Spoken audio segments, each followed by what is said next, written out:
Kani-kanina lang ay naglabas naman daw ng memorandum si Senator Erwin Gatchalian bilang Senate President pro tempore. At inuutusan ng lahat ng empleyado sa Senado na mag-work from home at online lang daw ang kanilang gagawing pagtatrabaho. Ano ang masama dito? Ano ang implikasyon nito kanyang mga pinagagawa? Ito po sa Attorney Mike Operario, pag-usapan ulit natin yan. Pangatlong video ko na po ito sa araw na ito. Pasensya na kayo kung nakukulitan kayo sa akin. Pero napapansin ko na tuloy-tuloy ang pagkakalat ng mga maling impormasyon at ang mga nakadisenyo ang kanilang mga aksyon patungo sa iisang bagay. Kagaya nga po ng napredict ko kanina, bukas po ay mukhang gagawa ng drastic na hakbang ang Malacanang. At yung kanila po mga pagkilos na ito, kanina nag-anunsyo si Claire Castro na kinikilala nila si Senator Gatchalian bilang Senate President. At ngayon, nag-utos itong si Gatchalian na walang pasok sa Senado. Well, ang unang mali dito, meron pang Senate President. Senator Gatchalian, hindi pa ikaw ang Senate President. Even on the assumption na valid ang pagkaka-elect sa iyo as Senate President pro tempore, hindi ka pa rin Senate President. Si Senator Alan Peter Cayetano pa rin ang senador at siya lang ang may karapatan na mag-utos yan sa mga empleyado ng Senado. This means what you have done right now is a usurpation of authority. Ikaw ay nagva-violate na ng Revised Penal Code and ng Anti-Graft and Corrupt Practices Act, Code of Ethical Standards for Government Employees at marami pang batas na nilalabag mo ngayon, pati na ang konstitusyon na inaagaw mo ang kapangyarihan ng Senate President kahit wala kang mandato tungkol dito. Pero ang mas palalim po nito ay ang kaugnayan nito sa nauna ko lang inirelease na video couple of hours ago. Sinasabi ko sa inyo, mukhang gagamit ng puwersa ang Malacanang upang i-consolidate ang posisyon ni Erwin Gatchalian bilang Senate President.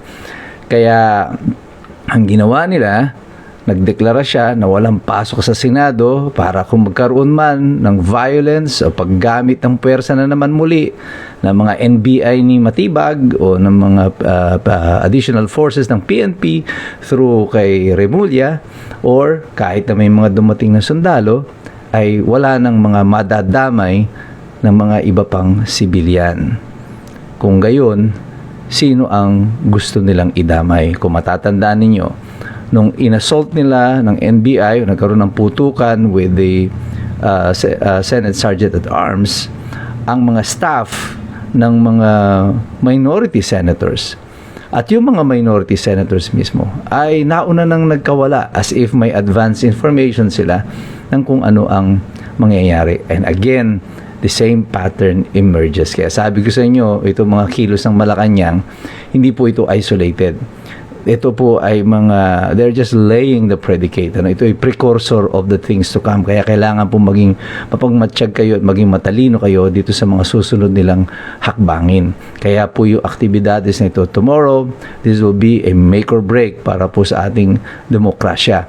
Kasi sigurado po na pipigilan nila ang mga magiging testigo ng Blue Ribbon Committee na magsisiwalat ng katotohanan tungkol dito sa malawakang nakawan ng pondo ng bayan sa pamamagitan ng flood control. At ang nakakatawa bang masasabi natin ito? Hindi ito nakakatawa eh. Nakakapikon at nakakainis dito. Itong mga senador, kagaya ni Erwin Tulfo, ay kasama doon sa mga sangkot, sa mga binanggit ng 18 Marines na tumanggap ng mali-malitang pera. Ito ba ang dahilan, Mr. Tulfo, kung bakit ayaw ninyo at pipigilan ninyo sa anumang pamamaraan ang pagtestigo ng 18 mga marino dyan sa Senado? Pero ang taong bayan, kahit na ganyan ang inyong paggagawin sa kasalukuyan, hindi nyo na kami maloloko. Siguro yung mga ilan na bayaran ninyo, yung mga trolls, yung mga mahihirap na ginagawa ninyong nilulunod ninyo sa ayuda at mga bayad para pumunta dyan sa Senado, yun siguro maloloko nyo. Pero yung mga ordinaryong tao, yung mga iskumbro, yung lumalaban ng patas, hindi nyo na maloloko yung mga yan. At sana po wag nyong hintayin na mapikon ng tuluyan ng taong bayan sa inyo. Pero sa tingin ko naman, kayong lahat ng mga senador yan, na nagkiklaim na nasa inyo na ang majority na pumapanig sa administrasyon, you are beyond salvation. Mukhang wala nang anumang paliwanag ang sasapat para kayo ay pumanig sa interes ng konstitusyon at ng taong bayan, sapagkat baon na kayo dyan sa administrasyon. Baon na baon kayo sa involvement, baon na baon kayo sa inyong mga personal na interes at mga pagnanais, baon na baon kayo sa galit ninyo sa mga Duterte, at nakakalimutan na ninyo ang tunay na interes ng bayan na nakasalalay ngayon dito sa nagaganap. Kaya para doon sa mga kababayan natin na naririyan sa Senado sa kasalukuyan, ay yung mga dadalo bukas at yung mga mag-uorganisa ng inyong mga pagkilos, ito na po yung panahon upang ang mga kagaya ninyo ang bumawi ng kalayaan. Tayo na mismo, nasa kamay na po natin ang pagbawi ng kalayaan at ng katinuan dito sa ating pamumuno. 4 na taon na lumipas at wala pong naganap na maayos dito sa ating bansa. Puro nakawan, puro mga kapalpakan sa gobyerno, usapin ng droga involving the first family at mga iba pang miyembro ng gabinete, at kung ano-anong mga iskandalo ang kinapasukan ng ating pamahalaan. Isa na tayong kahihiyan sa buong mundo. Hindi ito ang tunay na muka ng Pilipino. Tayo po ay isang dignified na lahi, matapang, lumalaban para sa ating karapatan. Tayo ay hindi mga likas na magnanakaw. Ang muka ng pamahalaan ngayon ay hindi kumakatawan ng kung ano tayo bilang mga mamamayan. Kaya tayong lahat, muli ang aking paalala, magsipag-ingat po tayong lahat. Patuloy tayong manalangin, patuloy tayong magmasid, patuloy tayong makilahok, patuloy tayong mag-aral, sapagkat mahirap makialam ang taong walang alam. God bless you, God bless us all. Mabuhay ang Republika ng Pilipinas. Kani-kanina lang ay naglabas naman daw ng memorandum si Senator Ervin Gatchalian bilang Senate President pro tempore, at inuutusan ng lahat ng empleyado sa Senado na mag-work from home at online lang daw ang kanilang gagawing pagtatrabaho. Ano ang masama dito? Ano ang implikasyon nito kanyang mga pinagagawa? Ito po sa Attorney Mike Operario, pag-usapan ulit natin yan. Pangatlong video ko na po ito sa araw na ito. Pasensya na kayo kung nakukulitan kayo sa akin, pero napapansin ko na tuloy-tuloy ang pagkakalat ng mga maling impormasyon at ang mga nakadisenyo ang kanilang mga aksyon patungo sa iisang bagay. Kagaya nga po ng napredict ko kanina, bukas po ay mukhang gagawa ng drastic na hakbang ang Malacanang. At yung kanila po mga pagkilos na ito, kanina nag-anunsyo si Claire Castro na kinikilala nila si Senator Gatchalian bilang Senate President. At ngayon, nag-utos itong si Gatchalian na walang pasok sa Senado. Well, ang unang mali dito, meron pang Senate President. Senator Gatchalian, hindi pa ikaw ang Senate President.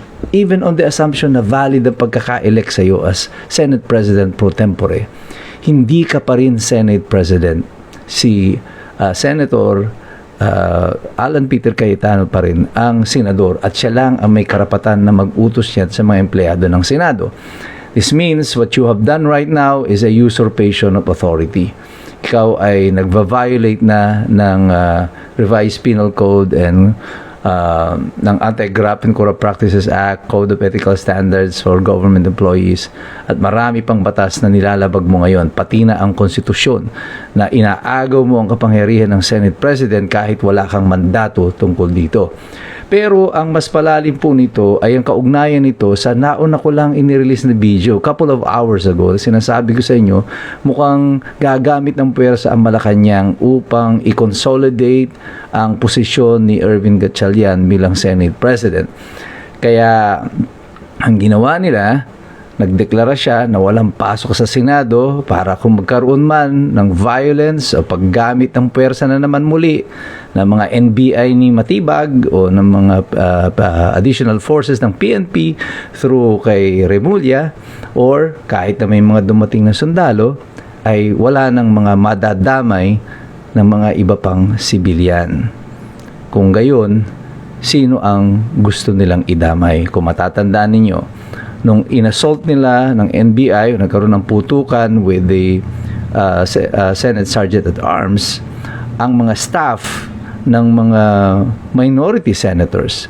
At yung mga minority senators mismo ay nauna nang nagkawala as if may advance information sila ng kung ano ang mangyayari. And again, the same pattern emerges. Kaya sabi ko sa inyo, itong mga kilos ng Malacanang, hindi po ito isolated. Ito po ay they're just laying the predicate. Ito ay precursor of the things to come. Kaya kailangan po maging mapagmatsyag kayo at maging matalino kayo dito sa mga susunod nilang hakbangin. Kaya po yung aktibidades na ito tomorrow, this will be a make or break para po sa ating demokrasya. Kasi sigurado po na pipigilan nila ang mga magiging testigo ng Blue Ribbon Committee na magsisiwalat ng katotohanan tungkol dito sa malawakang nakawan ng pondo ng bayan sa pamamagitan ng flood control. At ang nakakatawa bang masasabi natin ito? Hindi ito nakakatawa eh. Nakakapikon at nakakainis dito. Itong mga senador, kagaya ni Erwin Tulfo, ay kasama doon sa mga sangkot, sa mga binanggit ng 18 Marines na tumanggap ng mali-malitang pera. Ito ba ang dahilan, Mr. Tulfo, kung bakit ayaw ninyo at pipigilan ninyo sa anumang pamamaraan ang pagtestigo ng 18 mga marino dyan sa Senado? Pero ang taong bayan, kahit na ganyan ang inyong paggagawin sa kasalukuyan, hindi nyo na kami maloloko. Siguro yung mga ilan na bayaran ninyo, yung mga trolls, yung mga mahihirap na ginagawa ninyong nilulunod ninyo sa ayuda at mga bayad para pumunta dyan sa Senado, yun siguro maloloko nyo. Pero yung mga ordinaryong tao, yung mga iskumbro, yung lumalaban ng patas, hindi nyo na maloloko yung mga yan. At sana po wag nyong hintayin na mapikon ng tuluyan ng taong bayan sa inyo. Pero sa tingin ko naman, kayong lahat ng mga senador yan na nagkiklaim na nasa inyo na ang majority na pumapanig sa administrasyon, you are beyond salvation. Mukhang wala nang anumang paliwanag ang sasapat para kayo ay pumanig sa interes ng konstitusyon at ng taong bayan, sapagkat baon na kayo dyan sa administrasyon. Baon na baon kayo sa involvement, baon na baon kayo sa inyong mga personal na interes at mga pagnanais, sa baon na baon kayo sa galit ninyo sa mga Duterte, at nakakalimutan na ninyo ang tunay na interes ng bayan na nakasalalay ngayon dito sa nagaganap. Kaya para doon sa mga kababayan natin na naririyan sa Senado sa kasalukuyan, ay yung mga dadalo bukas at yung mga mag-uorganisa ng inyong mga pagkilos, ito na po yung panahon upang ang mga kagaya ninyo ang bumawi ng kalayaan. Tayo na mismo, nasa kamay na po natin ang pagbawi ng kalayaan at ng katinuan dito sa ating pamumuno. 4 na taon na lumipas at wala pong naganap na maayos dito sa ating bansa. Puro nakawan, puro mga kapalpakan sa gobyerno, usapin ng droga involving the first family at mga iba pang miyembro ng gabinete, at kung ano-anong mga iskandalo ang kinapasukan ng ating pamahalaan. Isa na tayong kahihiyan sa buong mundo. Hindi ito ang tunay na muka ng Pilipino. Tayo po ay isang dignified na lahi, matapang, lumalaban para sa ating karapatan. Tayo ay hindi mga likas na magnanakaw. Ang muka ng pamahalaan ngayon ay hindi kumakatawan ng kung ano tayo bilang mga mamamayan. Kaya tayong lahat, muli ang aking paalala, magsipag-ingat po tayong lahat. Patuloy tayong manalangin, patuloy tayong magmasid, patuloy tayong makilahok, patuloy tayong mag-aral, sapagkat mahirap makialam ang taong walang alam. God bless you, God bless us all. Mabuhay ang Republika ng Pilipinas.